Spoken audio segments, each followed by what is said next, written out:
السلام علیکم ورحمۃ اللہ وبرکاتہ۔ آج مظفر آباد میں حکومت آزاد جموں کشمیر اور اپوزیشن کی جماعتوں کے ممبران جو کمیٹی تشکیل دی گئی تھی بلدیاتی انتخابات کے حوالے سے جائزہ لینے کے لیے، تجاویز مرتب کرنے کے لیے، سفارشات مرتب کرنے کے لیے، اس کا اہم اجلاس ہوا اور اس اجلاس کی کارروائی ابھی مجھے سوشل میڈیا پہ دیکھنے کا موقع ملا۔ تو اس میں جو آج تجاویز ڈسکس ہوئی ہیں اور جو سفارشات پیش کی گئی ہیں، ان سفارشات پر عمل درآمد کے لیے میرے خیال میں 2 سے 3 سال کا عرصہ درکار ہے۔ ایک تو نئے سرے سے وارڈ بندی اور حلقہ بندیوں کی بات کی گئی ہے کہ یونین کونسل کی سطح پہ وارڈ کیسے ہو، ٹاؤن میں کیسے ہو، ضلع میں کیسے ہو، اور اس پہ بات ہوئی ہے۔ ووٹر لسٹوں کی بات ہوئی ہے۔ اس کے بعد بلدیات سے متعلق الیکشن کمیشن کو مکمل کرنے کی، 2 ممبران نامزد کرنے کی اور اس کی تکمیل کی بات ہوئی ہے۔ پھر اہم بات ہوئی ہے، موسمی حالات کے اوپر بھی بات ہوئی ہے کہ کون سا موسم آزاد کشمیر میں انتخابات کے لیے سازگار ہوتا ہے، یہ بات بھی ہوئی ہے۔ اور اس کے ساتھ ساتھ متوقع مردم شماری کی بات بھی ہوئی ہے۔ اب میں آپ حضرات کو یہ دعوت دیتا ہوں کہ میرے نقطۂ نظر سے یہ جو تجاویز آج مرتب کی گئی ہیں، ان پہ عمل درآمد کے لیے کم سے کم 2 سال کا عرصہ درکار ہے۔ 2 سال میں وارڈ بندیاں ہوں گی، ووٹر لسٹیں درست کی جائیں گی، اس دوران مردم شماری ہوگی اور اس کے بعد ووٹر لسٹیں بنائی جائیں گی، اس کے بعد پھر حلقہ بندیاں ہوں گی، اور پھر موسمی حالات بھی ابھی چونکہ اکتوبر کے بعد آزاد کشمیر کے بہت سارے علاقوں میں انتخابات کروانا ممکن نہیں رہتا مارچ اپریل تک، لہٰذا پھر مارچ اپریل آ جائے گا تو پاکستان کے حالات و واقعات بھی سامنے ہیں۔ تو ان سارے حالات کو مد نظر رکھتے ہوئے میں اس نتیجے پر پہنچا ہوں کہ آئندہ 2 سال میں آزاد کشمیر میں بلدیاتی انتخابات کے انعقاد کا کوئی امکان نہیں ہے۔ لہٰذا آزاد جموں کشمیر کے عوام کو مبارکباد کہ گرمی کے اس موسم میں ریلیکس کریں، آپ پریشان نہ ہوں۔ آپ کے قومی رہنما آپ کی نمائندگی کے لیے موجود ہیں، جن کو آپ ووٹ دے کر منتخب کر بھیجتے ہیں، اور وہ سمجھتے ہیں کہ اس موسم میں آپ کو تکلیف دینا مناسب نہیں ہے۔ اس کے علاوہ ایک اور جو بات ہمارے قومی رہنماؤں کے دلوں میں آج کل جس کا درد اٹھ رہا ہے، وہ یہ ہے کہ بلدیاتی انتخابات سے برادریوں میں، علاقوں میں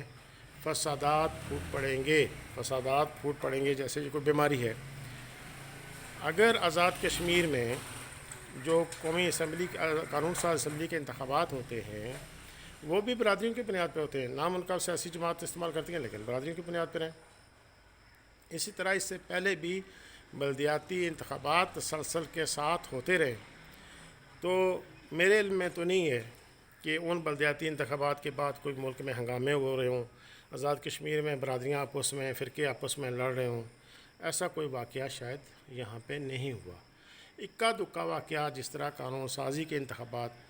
اسمبلی کے انتخابات میں ہوتے ہیں، اس طرح کے کوئی اکا دکا واقعات ہو جائے، لیکن اب شعور زیادہ بڑھ چکا ہے، لوگوں کے درمیان آپس میں میل محبت زیادہ ہے، اور میں سمجھتا ہوں کہ قوم جو ہے وہ بالغ ہو رہی ہے، میچور ہو رہی ہے، تعلیم زیادہ ہونے کے ساتھ۔ جو اس وقت انقلاب آیا ہوا ہے انفارمیشن ٹیکنالوجی کا، دنیا گلوبل ولیج بن چکی ہے، اس کے اثرات مرتب ہو رہے ہیں۔ تو ایسی صورتحال میں نہیں سمجھتا کہ آزاد کشمیر میں کوئی بہت بڑے کسی برادری تصادم کا خطرہ پیدا ہو گیا ہے بلدیاتی انتخابات کے نتیجے میں۔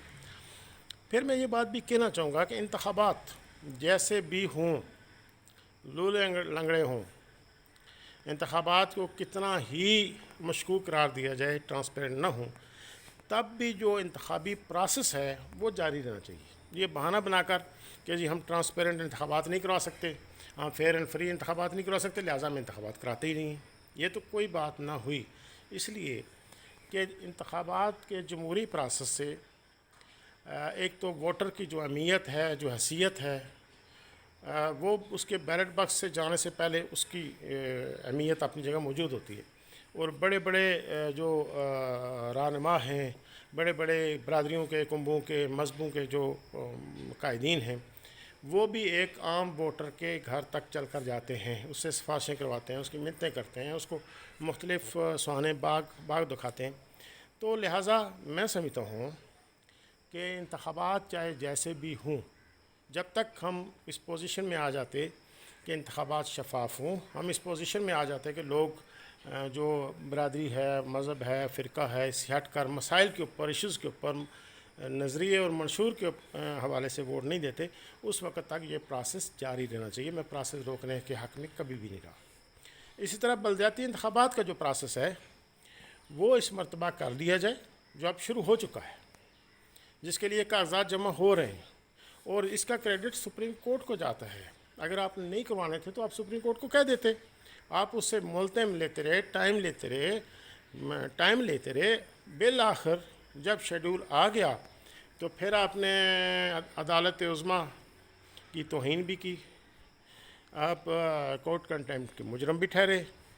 اور پھر آپ نے اپنی طاقت دکھائی کہ ہمارے پاس قوت ہے، ہم چاہیں تو بلڈوز کر لیں۔